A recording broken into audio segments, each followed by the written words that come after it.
Welcome back to the Presumption. I'm Sara Azari, joined by my brothers from other mothers. Jimmy, hi. Matt. Hey there, Sara, Matt. What's up, sis?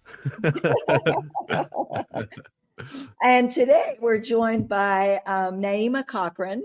Naima, welcome to the show. Thank you for having me. Naima is the expert on all things hip hop, and I'm going to get to her intro in a minute. But this was the 50th anniversary of hip hop, 2023. I think it was August 11th, right, Naima? Mm-hmm. Yep. And there's so much happening in that world with unsolved murders from decades ago that are finally coming to before courts and being investigated. And I thought it'd be interesting to talk to an expert like her about some of the background information and just what might be behind all of this.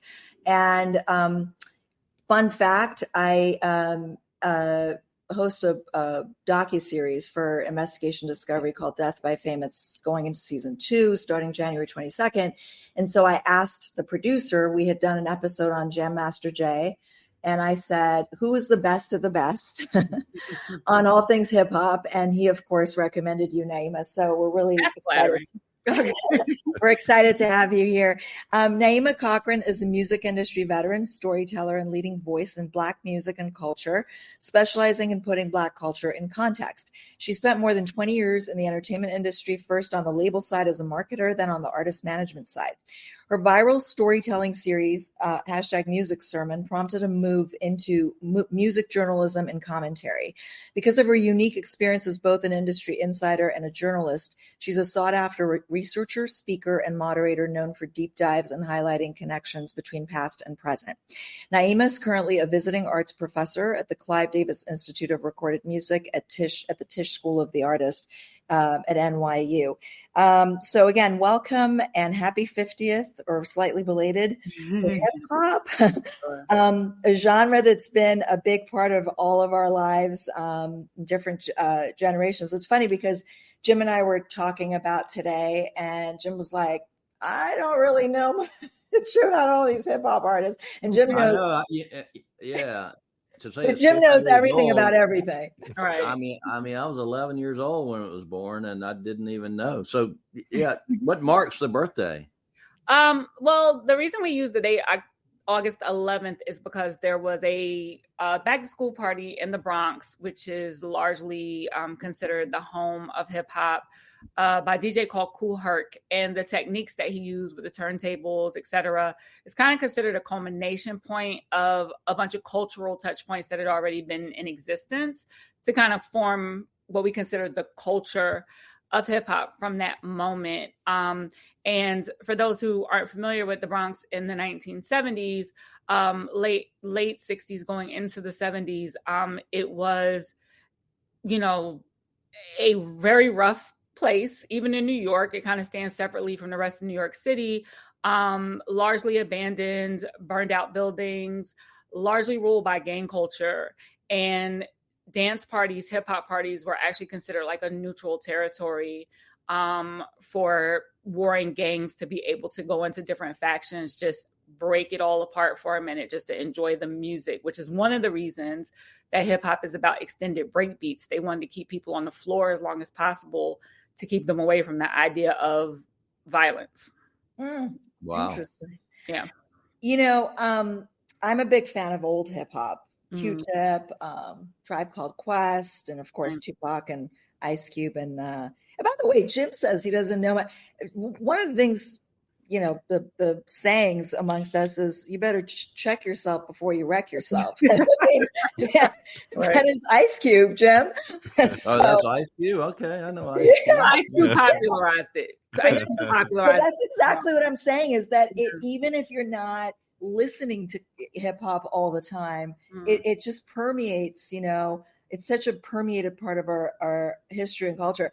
So, it was a celebration of life on the streets, all around. And then at some point it transitioned into, I guess, what we used to call gangster rap, but you said it's something else. Tell us about that transition. What happened? So as hip hop grew, like I said, the origin point is largely considered to be in the Bronx. Not that there weren't sonic moments happening in other areas that kind of led into regional sounds for hip hop. But again, remembering, for those of us who can remember pre-digital era, regional sounds were very specific at that time. So as hip hop culture grew to different regions, the second biggest market at one point was LA in terms of early hip hop. And again, hip hop was storytelling of voiceless people, often marginalized people, about street life, street culture. And in New York, even though it was born in part out of gang culture, they were talking about fun stuff at first, right? Whereas in LA, they were reflecting the reality of gang culture in LA. So this term gangster rap comes about, which was never a terminology hip hop gave itself. It was terminology put upon that sound, mostly by media as a descriptor of who the artists were. Because in all frankness, a lot of hip hop going into the early 90s, these are former gang members, drug dealers, street people. This was a way out, right? So as we have the rise of what we call gangster rap, which also exists in New York, but we usually don't call it that. We call it like reality rap or something, like the Jay-Z's, the Biggies. Yeah. You know, there was also like this increasing tension between the regions, in part just based on wanting to claim some kind of ownership of something. And, you know, to this day, there is some resentment towards New York hip hop because it's like, y'all don't own it. Like, you can't claim it. You're not the only people. And that comes from other regions. But there was an increased tension between East and West with that. So, Jim, I'm going to toss it to you first. Sure. You know, lately it seems like there are a lot of old hip hop artists who've been murdered, and now they're solving those crimes, or at least they're prosecuting people for those, like Tupac. And I've got Jam Master Jay here that Sarah had written down. I got no idea what a Jam Master is, but Jim, even you have heard of Run DMC, though, right? I have Run DMC, yeah, for sure. Jam Master Jay was their DJ. Wait a second, Jim. Jim, do you know Run DMC because of the song with Aerosmith, or you know Run DMC just because of Run DMC? I couldn't Walk tell you this way. Single song. Well, you know, I just know the name. That's all. Right. But It's Christmas time. They got a big Christmas song as well that's playing. Yes, you're hearing that around this time of year as well. Yeah, my favorite anything but Mariah Carey, please. My favorite is I popped a cap in Santa when he came down the chimney. That's my favorite. I'm making that up, folks. But seriously, what's the resurgence or what do you think is behind, you know, solving the previously unsolved murders of these hip hop artists? You know, it's interesting to even all of us that these things seem to be happening, coinciding with each other in terms of timing after 20 years of dormancy. I think that really part of it is kind of luck. I don't think there's any extra where, you know, no offense to law enforcement. I don't think all of a sudden people opened the cold case files and started digging deep and putting forth extra efforts. I do believe that as time passes, people are more willing to talk about things that they weren't willing to speak on in real time. We have also had this surge of, I was about to say resurgence, but it's not, this surge of podcast hosts who very much like to goad people into telling incriminating stories. And for some reason, people tell them. And also, as some of the more threatening players have been removed from the board, like I said, hip hop is an art form and a culture that is intrinsically linked to street culture, and that included some financiers, some backers, as well as artists. So as some of the more dangerous players have been removed from the board, threats have been taken out of play, I think, and with just age, I think there are some people who are more willing to talk about things they saw, things they know than they were 20 plus years ago.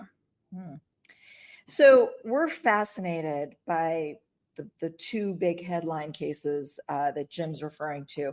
Mm-hmm. So I want to start with Tupac Shakur's investigation that has taken off in Vegas because that's where he was shot and killed, and then get your thoughts on some of that. And I am going to call on Jim, even though he's usually not in the hot seat, but I want his legal acumen to help us out here. So 27 years ago, I think it's September 7th, 1996, Tupac is killed in a drive-by shooting.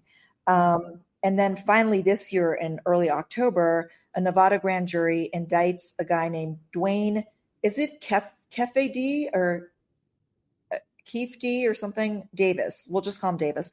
And Shakur's charging him with Shakur's murder using a deadly weapon in the killing. And all this time, no arrests had been made. And according to Vegas PD, they've been working day in and day out for 27 years. I'm not too sure about that. Right. But prior to his shooting death, November 1994, I believe, Naima, correct me if I'm wrong, he was robbed and shot several times at a New York hotel.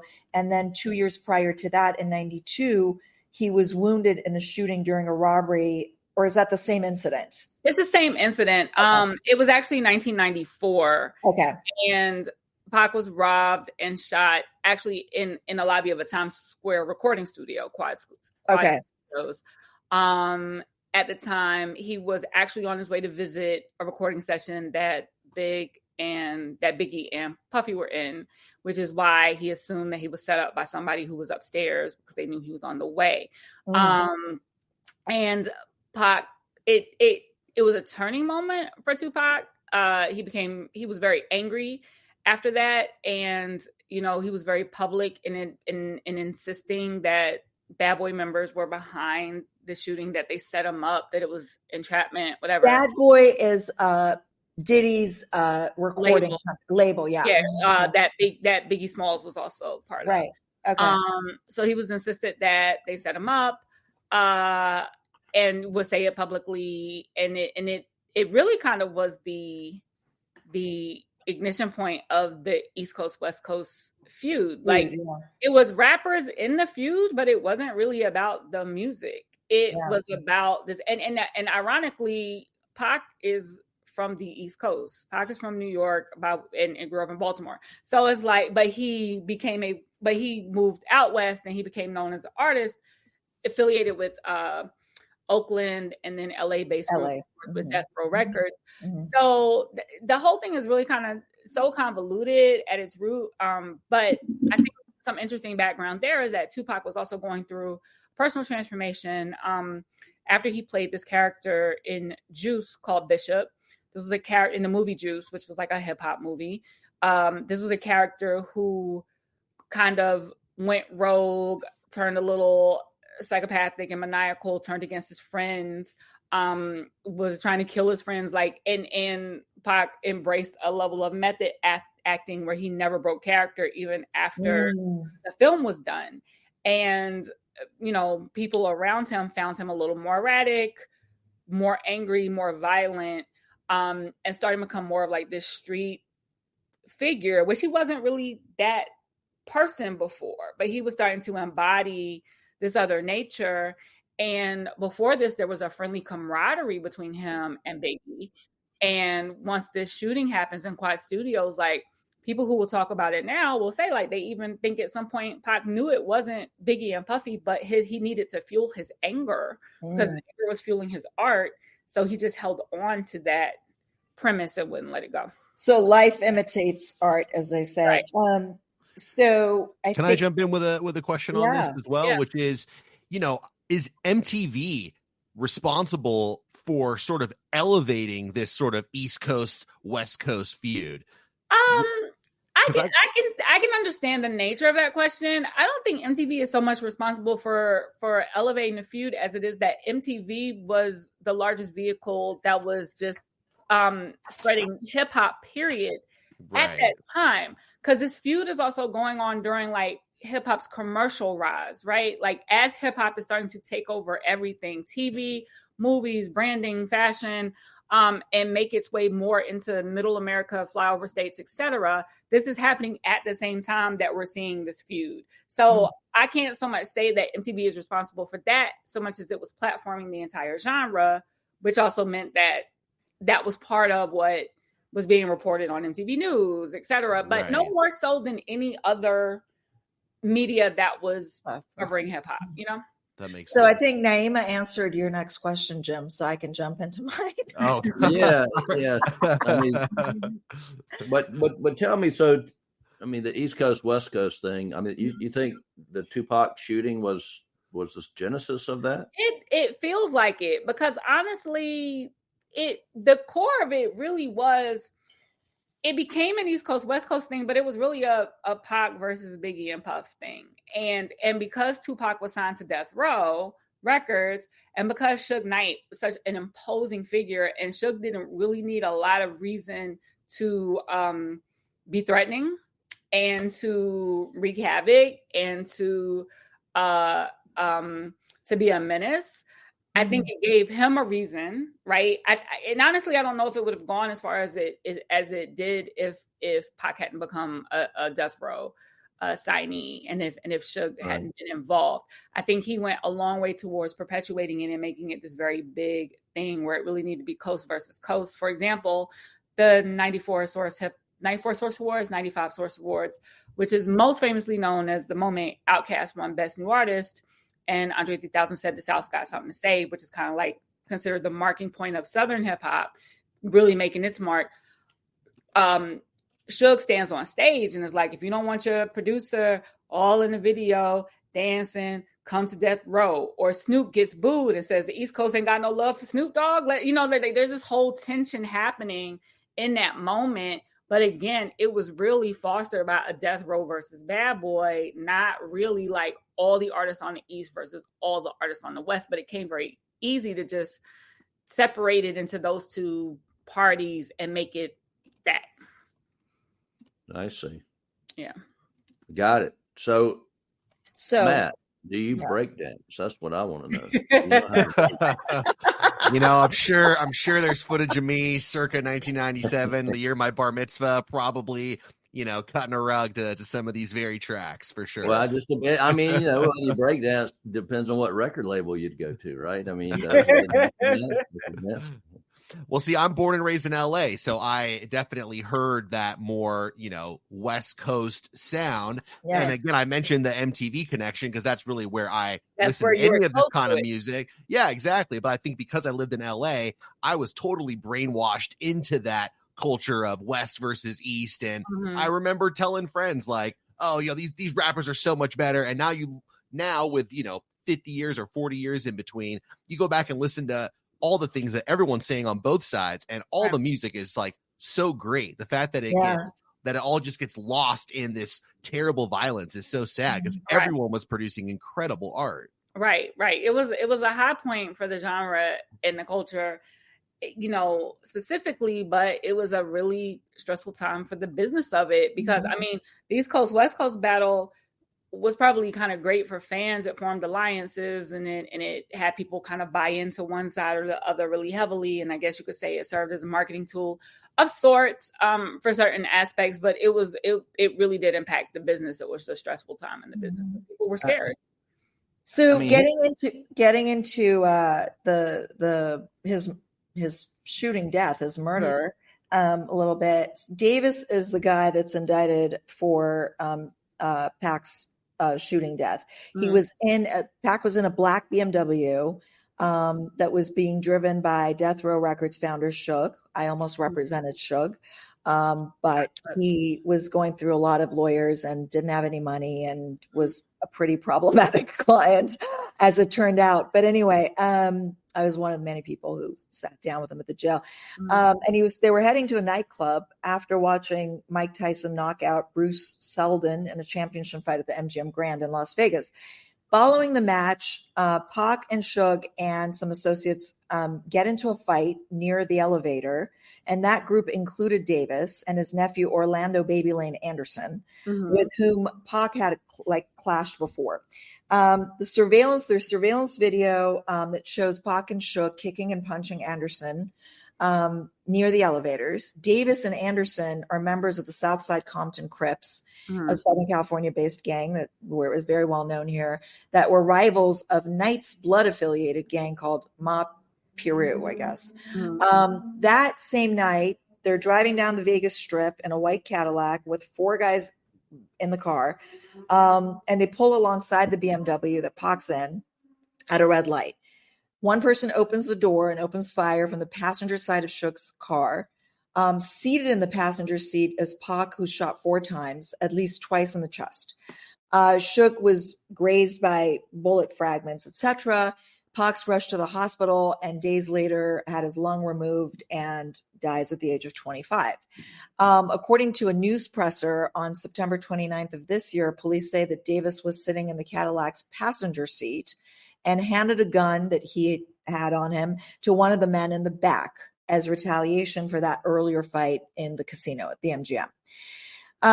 So when an eyewitness disappears, this is really for Jim, and is killed in an investigation, that not only opens up another investigation into that murder, but raises a number of concerns about whether they knew too much.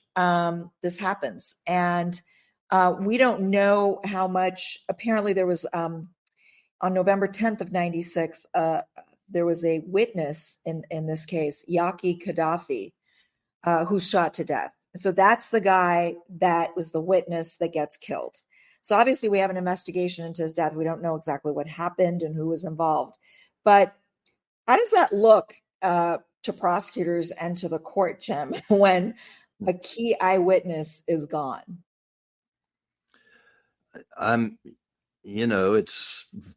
It's a problem for everybody. I mean, it's a problem for the investigators. And then you start investigating who killed the witness, and then you try to link it back to the underlying murder that the witness witnessed. So, it's doesn't happen much, frankly. People think it happens more often than it does, but it happens in a lot of movies. I think that's why. I can think of one case where I had a witness didn't make it to trial, but other than that. Yeah, me too. You weren't here, Jim, when we interviewed Mac Jenkins, the chief of criminal here in LA, but he and I met on a white supremacist case, and long story, I had a passport fraud element of it, and then he ended up with 4 years. During that time, Mac prosecuted him for civil rights violations for a murder in Vegas, ironically, and when they went to trial, the star witness disappeared and had been killed in a car accident. The government was absolutely certain that that was a murder. It was a setup. It had to do with my client, etc. They fully investigated it, and there was actually no connection. But it was pretty ironic that the witness disappeared in that case. Notorious Big was killed in LA on March 9, 1997. Naima, do you know if there's a connection just within the community, not from a legal perspective, that murder was connected somehow to the hip hop community or Pac's murder? It was widely considered that it was most likely retaliation for Pac's murder, because ironically, even though everyone knew Tupac was courting violence with the Crips, like he was taunting them, and he was not a gang affiliated or gang affiliated, but not a gang protected person, not a gang member himself. So it was kind of out of line. I think it was something like he was actually dealing with like one of the highest members of that particular group of Crips. So, but even with that known, there was just an assumption that Big's death wasn't somehow retaliation for what happened to Tupac, whether symbolically or in actuality. And Biggie had actually been spending a lot of time in LA at the time, and people were telling him, like, you're moving too freely out here. It's dangerous. You probably shouldn't be spending that much time. But that was a very big award show weekend, the weekend that he got shot. But he was trying to actually spend more time out there, diffuse all of that was going on and move past it. And Jim, what about this Davis guy that's now indicted in Vegas? Didn't I read or saw some show that he he got charged because he ran his mouth and pretty much admitted to being involved in it? Or am I confusing my hip hop murders? No, we're going to get to that. We don't know exactly what he said, but my question is, the fight the day of the shooting death at the MGM by the elevators that he was involved in, his nephew was involved in. Nephew's Right. dead now. Can't the prosecution use that as sort of motive in addition to the East Coast West Coast stuff? Oh, without a doubt. I mean, I think that's easier to prove. Yeah. You had an altercation earlier in the evening, and then a couple of hours later, shoot and kill the guy. I mean, that's you don't have to be East Coast, West Coast for that crime to happen. That's every day of the week crime. Naima, do we know if there was any history between Davis Anderson and Pac or no? Other than that day? That one I don't know. I think from what I've heard, he was a lieutenant or a street sergeant, basically following orders. As far as I know, I could be wrong, but I feel like that's what the case was. Mm-hmm. Well, in a 2018 BET interview, Davis admits to being in the front seat. Maybe this is what you're talking about, Joe, of Pac's shooter's vehicle and the Cadillac, and implicates his nephew Anderson. He sort of, which happens with our clients sometimes, they pick and choose what part of the story they tell. They don't tell the whole story. So basically he says, my nephew was one of the two people in the back seat, but he doesn't quite put the gun in his nephew's hand, in Anderson's hand. He said that the shots were fired from the back of the car, but doesn't identify the shooter, saying he had to abide by the code of the streets. So, Naima, what is the code of the streets? We're talking about 2018. And does that code still exist today? I'm assuming, there's a couple of different things that could be referring to, right? So if we're talking about the code of the streets as it would have existed in the 1990s, that could have been not to say anything, not to speak to law enforcement, not to repeat what you heard, or that could have also been about what I said, like you're following orders based on the group that you're a part of, the group that you affiliated yourself with, and how protocol works within said organization. Because these are, gangs are organizations, like they have rules and procedures, a protocol. But I think the real thing that people feel like is different now versus, 30 years ago when we talk about a street code is the idea of maintaining silence versus telling stories. And that's what I imagine is most relevant to what he said. So Jim, to you, do you want to talk a little bit about what they recovered from his wife's house when they went in with a search warrant, and whether we have enough? We have enough to obviously probable cause, but what do we know so far? Well, as I understand it, they took, computers, cell phone, hard drive, a Vibe magazine that featured Tupac, 40 caliber bullets, 2 tubs containing photographs, and a copy of a Compton Street legend memoir. Of course, all this happened in 2023, and the murder happened in 1996.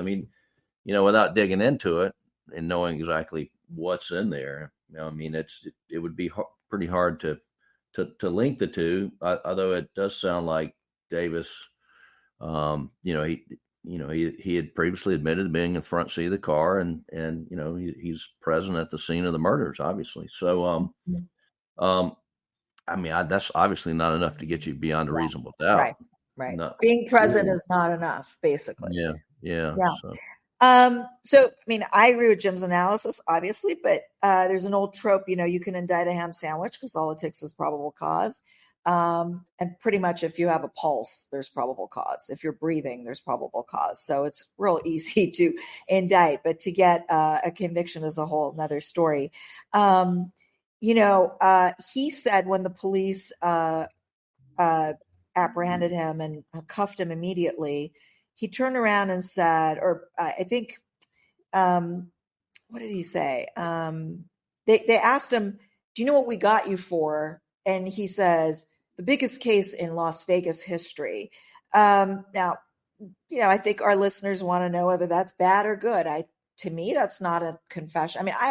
We always prefer that our clients just shut up, period. But that's not the worst thing that I've heard said. I mean, it's known that the Tupac investigation was going on for a while.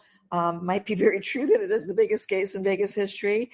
But, I mean, do you agree, Jim? I mean, I don't think, that does not bother me a bit. Yeah, me too. Me too. He knew they searched his wife's house too. So, and then while they're, officers are always really nice. They want you to trust them and start talking to them and stuff. And they've talked to him before anyway. But, he then says to them, I'm not worried about, the arrest. And he said, I ain't did shit. And he asks, I think he asked why the media wasn't present. This is a guy who really likes the economy and the attention around this case. Obviously, the book was another thing he did. And he says, so why y'all didn't bring the media? They had my whole house lit up, referring to the execution of the warrant. So, Jim, I still don't think that these statements hurt him either. I mean. No, I ain't did shit. I was in an interview with a DEA agent and my client today, and my client says, I ain't did shit. So, I mean, that's pretty much what they say, right? I mean, right. Exactly. And why in the media there? I that's sort of taunting. If you think you have such a good case, why didn't you bring the media here to show the arrest? I mean, that's how I would view it. But right, and he could always say, I was not involved in this. I like the media attention. I wrote a book on it. I sort of banked on the economy of it. So actually, as lawyers, we could spin it in his favor. So Public Enemy rapper Flavor Flav says it was bound to happen one day, referring to Davis's arrest. If he didn't turn himself in because he told on himself, I heard, or something like that. He wrote a book on it. I felt the streets would turn him in one day. Would the streets have turned him in? I mean, the streets didn't have to. He was talking probably to Flav's point, but like Flav said, if he didn't tell himself, I mean, I don't know, because here's the thing. It depends on who he told the story to and what they may have felt they had to gain or not gain. Right. So if his nephew was the actual trigger person, allegedly, his nephew's dead, right? Yeah. Like, Anderson. But, we lay people don't necessarily think like law enforcement. So we don't necessarily think accessory to, like all of that type of thing where like there are actual charges to be brought against a person because they actually helped facilitate the crime, or they were in the presence of the crime, or they didn't stop the crime from happening. So for us, if the actual person who executes the crime and commits the crime is not the person we're talking to or hearing about, what are we reporting? So you don't necessarily think of those other elements, charges and elements. Exactly. Yeah. All right. Well, we'll follow this case closely. It's fascinating. I mean, to me, it's such an old case.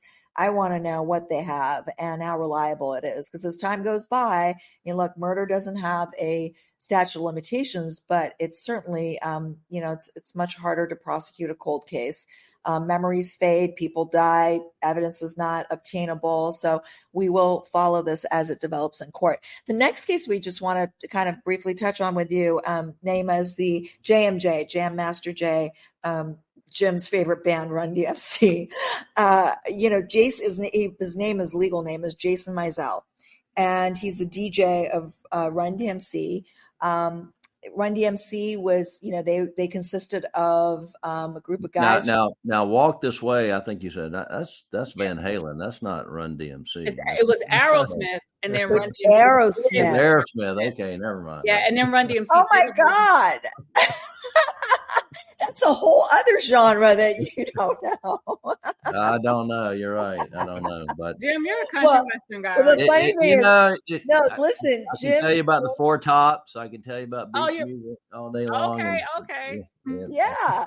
I mean, but Jim sometimes, to his credit, he has asked me about certain artists. I'm like, who is that? And then he'll send the song. I'm like, I think I've heard the song. So there's a lot he does know, but I'm like, wait, we all have our niches. Understood? Yeah, exactly. Mizell starts DJing at the age of 13. He's super gifted, and he's from the same neighborhood as the rest of these guys on Run DMC. And it was sort of like the neighborhood guys who became the biggest thing in hip hop music. So they bring him in, and before they knew it, he became the focal point of the band. Like, even though he was the DJ, and you would think of him as like the little bow on the gift or whatever, well, he became what? Back then, the DJ was the most important part of the group. He was Yeah. like, he became like, he was the person in the band that the audience like really related to, and you know, would reach out to touch his hand, you know, in shows and stuff like that. So, Jim, just imagine that there were only 3 tops, and then when the 4th top joined the band, that now you know who they are. Right. Now you know. I got it. Okay. So who was he though 18 years ago, well into his career? I mean, look, he had the career, he had the big, you know, and then at some point that we called it something different than gangster rap. But when that transition happened, Run DMC was not as big. Who did JMJ become? Yeah. Well, let me first clarify. Run DMC were never gangster rappers. They didn't rap about violence. They didn't rap about crime. They didn't rap about that. They were never that. If anything, they were anti that, which is one of the reasons that they were one of the earliest commercially successful groups in hip hop. And just established, you know, first rap video played on MTV, first rap brand deal with Adidas, etc. And Jam Master Jay is considered one of the foundational DJs of hip hop, and the DJ is one of the most essential components of hip hop. They put the music together, right? So that said, what did happen though was like the transition to these different kinds of hip hop, conscious hip hop, like you mentioned, Tribe and stuff like that, and or work kind of like an alternative hip hop, and then edgier, like the kind of gangster rap hip hop, but then coming into the era of the super producer. Run DMC kind of, even though their careers actually weren't that old compared to what we look at as a career span today, they were kind of considered, you know, the old guard, right? And they weren't necessarily on the pulse of what was happening right now. So the group had not technically split up, but kind of split up unofficially. They had done one last album on Arista Records, which wasn't super commercially successful. They weren't really touring together. And it wasn't like right now, a DJ from a really impactful group like Run DMC could just make a really healthy living as a DJ. We have all these celebrity DJs. That was not the case yet then. So JMJ had actually formed his own label, JMJ Records, and he had discovered a few artists who had some success, but none that were sustaining. And he also had this recording studio, which is where he was murdered.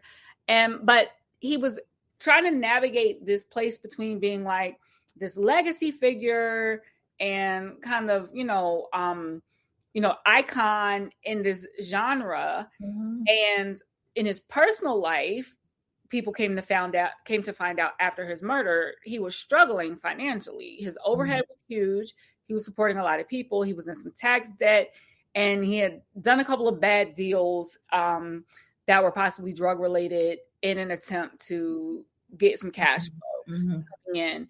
And I'm sorry, go ahead. No, go ahead. I was going to say this was a side of his life that even people who knew him weren't aware of. Some people were hinting to it, like something was wrong. He'd been paranoid. He was carrying a gun. He was talking about leaving the city. But it was in such stark contrast to who people knew him to be in character. I think that led to the delay in solving his death, because all of these suspects have been there since the beginning. I just think that people didn't want to believe the reality of the motive. That's interesting. We're going to get to that in a second. Right. I want to just briefly go to Jim about this case in August 2020. So this is the thick of the pandemic, Jim, when all the courts are closed and you and me are sitting here going, how are we going to pay the bills? The courts are closed. We can't bill our clients.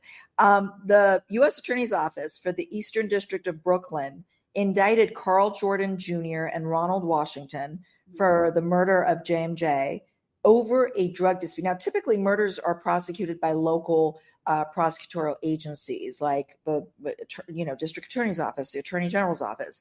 But here you have these other components that were brought into federal jurisdiction. And so in May of this year, almost 3 years after that initial indictment, a third defendant named Jay Bryant is added to the indictment. It's a 10-count indictment, unless, of course, I'm missing a superseding indictment, charging them with murder during the course of narcotic trafficking. So that brings in a big federal element with a gun enhancement that adds significant time. This is what we call a very, very, very, very bad federal indictment, because there's a lot of very hefty mandatory minimum and time, enhancements that are present here. So, Jim, I know, we're not like doing a guideline calculation, but what's for example, the gun do to these charges? Like, what does that do to the exposure? The ATF was involved. What are these guys realistically? I mean, they have mandatory minimums of 20 years and max of life. 20 to life.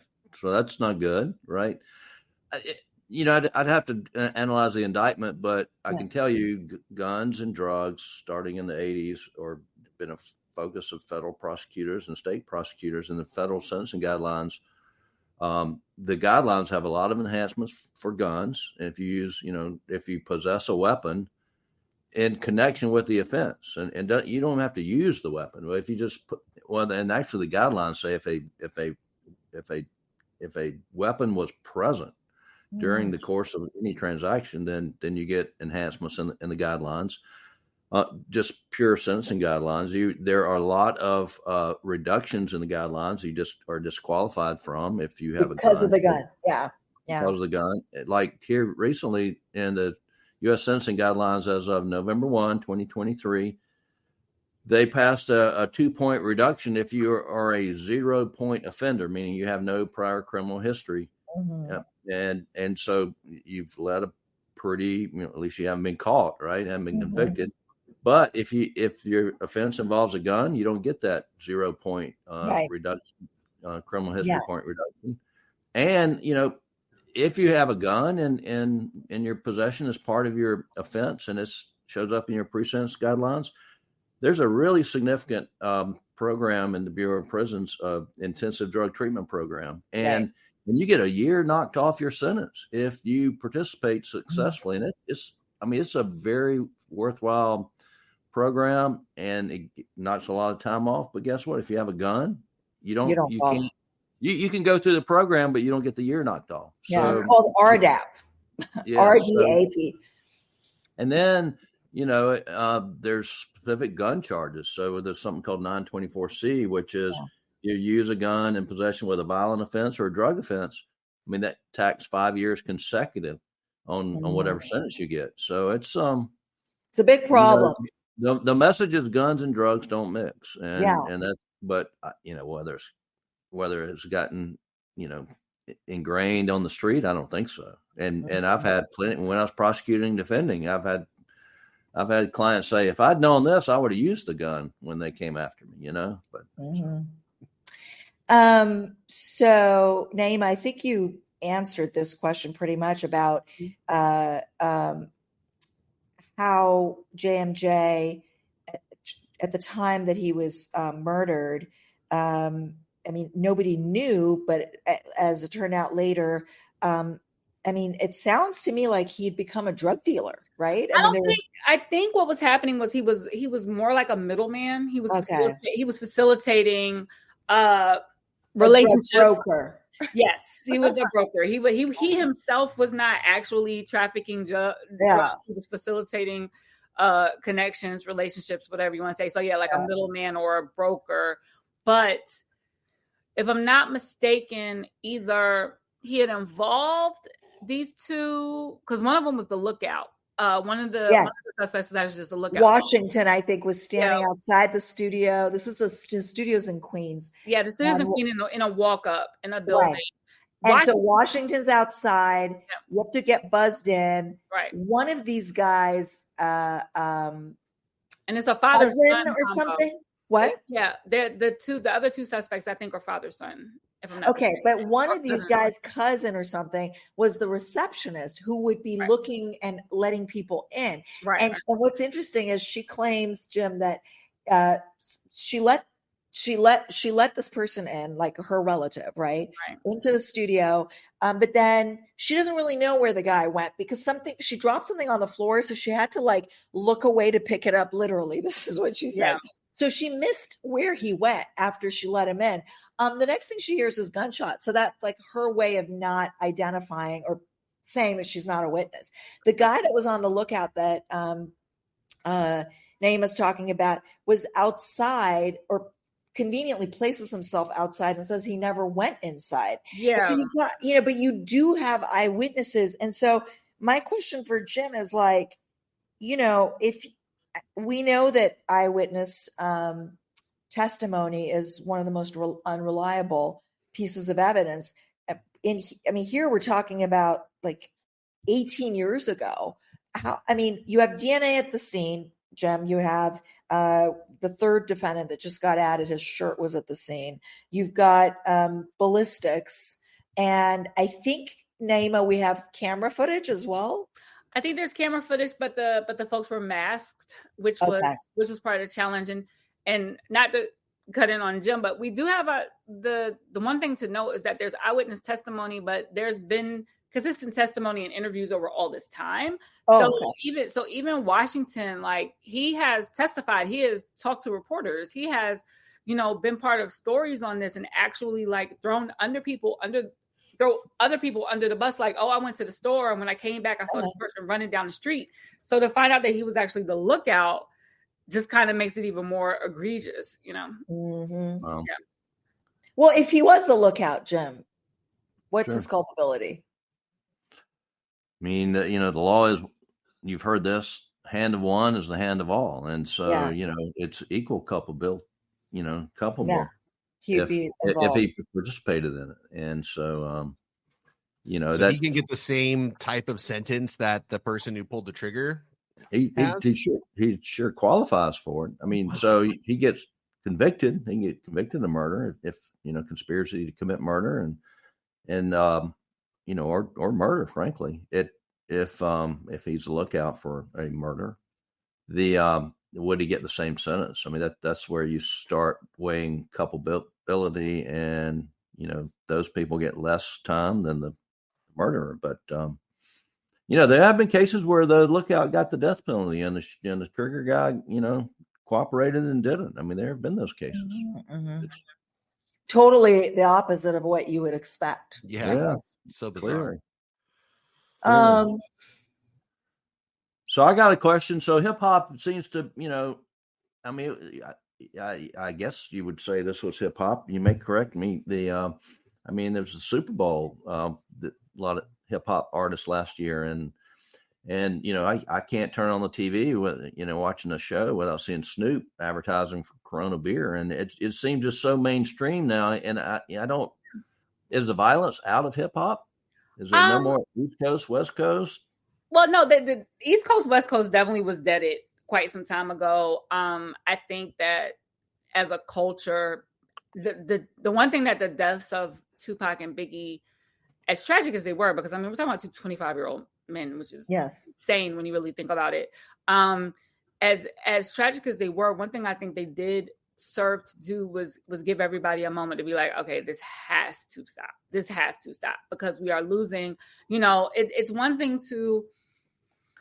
to lose people who are still kind of in the life to that life, but when you become a success, when you start to make a mark on culture and the world at large, and to lose people at such a young age is so tragic, right?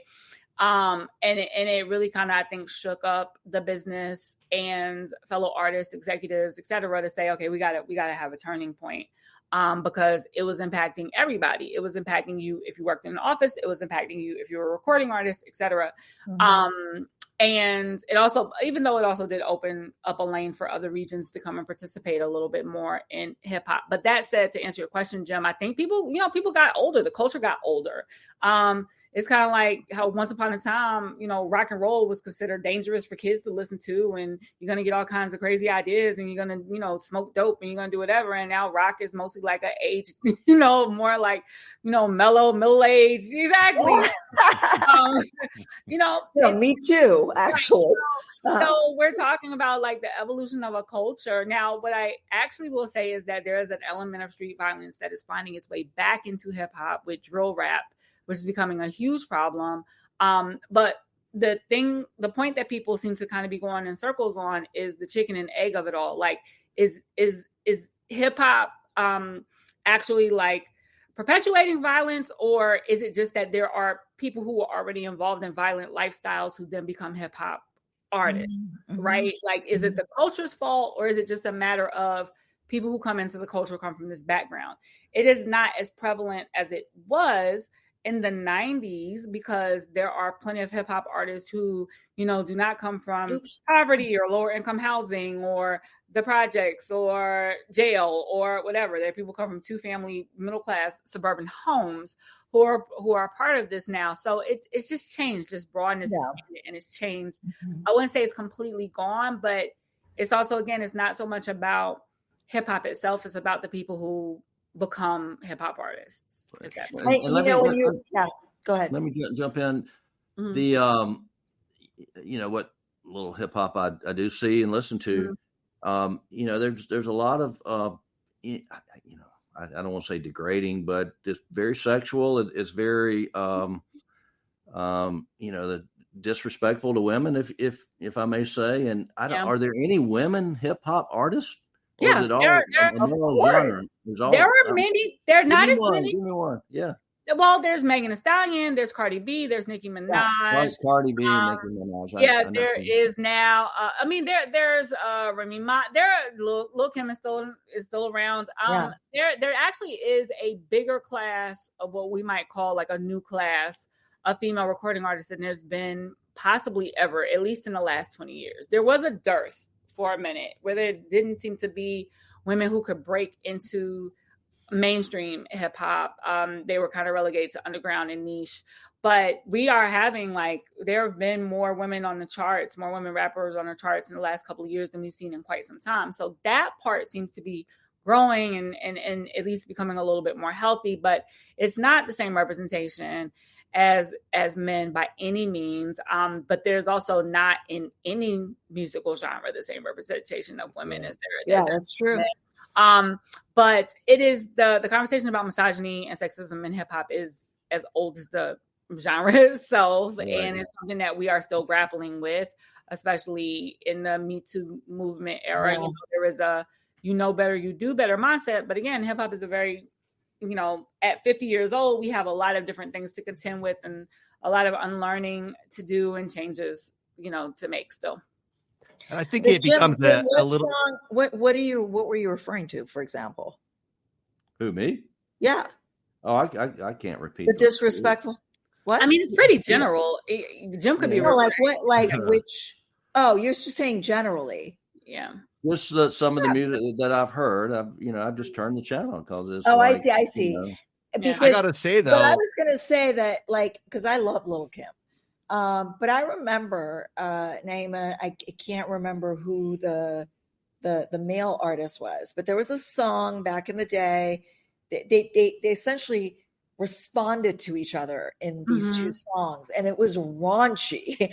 And I'm sorry, you can't say that the guy was a misogynist because she was asking for it. I mean, it was dirty, but I mean, but that's been some of the that's one of the conflicts in this conversation is that there are a group of female artists who have flipped it and actually decided to own and empower their sexuality and also embody the same, hip hop is a genre of bradagio and boasting and kind of I'm better than you and besting, right?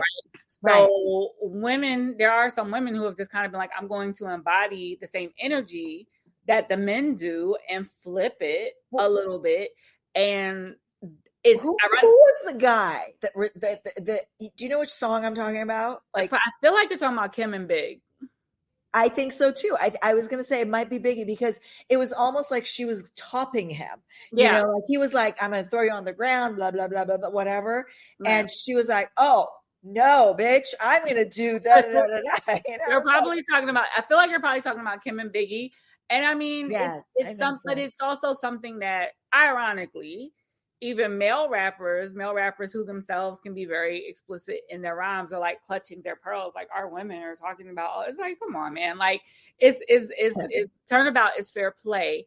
Yeah. And there is some of it is just about like, rather than being objectified, we are going to take control of it and take control of it, which there is still some shame for. So again, there's levels to it. But the thing about the genre now is that it's wide enough so that the argument that like, oh, we don't have any women who are not sexualizing themselves, or we don't have any rappers who are only talking about sex and drugs and the street and stuff like that is not true. You may have to find it. Yeah. But it exists, right? There are artists of all kinds who have all kinds of topical matter, all kinds of presentation and representation. At this point, I think it's broader and wider than ever. It's just that what makes its way to radio is sometimes formulaic, but that's always been the case with radio. Well, we learned so much about hip hop and what's going on from you, so I really appreciate it. But I actually I was under the I guess it's misinformation or myth or whatever it was in my head that people weren't talking about JMJ, and I knew there were a lot of witnesses because I did that episode with you on Death by Fame. But I was like, well, maybe now, the government waited this long to indict and to move forward with the case because these witnesses had just come forward. But I learned from you that no, these people have been talking all of this time. So for Jim and I think what that makes for an interesting question, like, what was the holdup? Like, why wait 18 years to bring this case to court? We'll see. But I thank you so much for joining us, Naima. It was a great pleasure to have you here. Thank you very much. And thank you. Yeah, just to reiterate, since it was mentioned before, coming up in January, we have the entire second season of Death by Fame, and Sara is the legal anchor on that show. So she's in all the episodes, but there is an episode dedicated to Jam Master Jay. Naima is the expert in that episode. So if you enjoyed this conversation, you should absolutely check out that show and just watch it in general because Sara's awesome. And if you like our show and you've never heard it before, we're called The Presumption. Please subscribe. We're on all the platforms, including YouTube, all the social handles at The Presumption. And again, just on behalf of all of us, happy holidays. This is going to be our last episode before we sign off for Christmas. We'll be back in the new year. Right. But we love all of our fans and new ones. Come join. We love having you here too. And Sara, Jim, you guys ready to wrap it up? I've got Walk This Way in my head from Aerosmith. And so with that, I'll say we rest. We rest, Jim.